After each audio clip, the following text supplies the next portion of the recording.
নরসিংদীতে জুলাই আন্দোলনে শহীদ আরমান মোল্লার পরিবারের সঙ্গে দেখা করেন বিএনপির সিনিয়র যুগ্ম মহাসচিব রুহুল কবির রিজভী। এ সময় তিনি বলেন, ক্ষমতায় এলে গণ অভ্যুত্থানে হতাহতদের পরিবারের দায়িত্ব নেবে বিএনপি। কেন আরমান মোল্লার ছেলে আজকে এতিমখানায় থাকবে?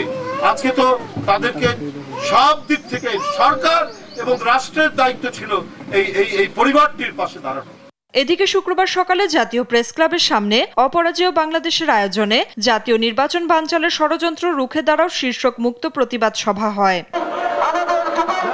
সভায় প্রধান অতিথির বক্তব্যে বিএনপি চেয়ারপারসনের উপদেষ্টা জয়নুল আবদিন ফারুক বলেন, দেশে যে অস্থিরতা চলছে তার দায় বিএনপি নেবে না। আমাদের সন্দেহ, তাই আমরা মনে করি এই অস্থিরতার কারণ আপনারা যদি সৃষ্টি করে থাকেন তাহলে অস্থিরতার জন্য বাংলাদেশ জাতীয়তাবাদী দল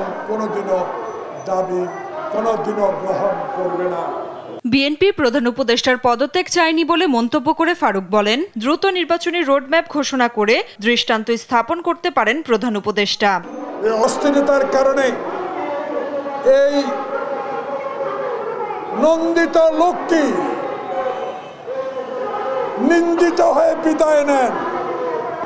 ইতিহাসে আপনার নামটি সন্ন্যাস করে লেখা থাকুক।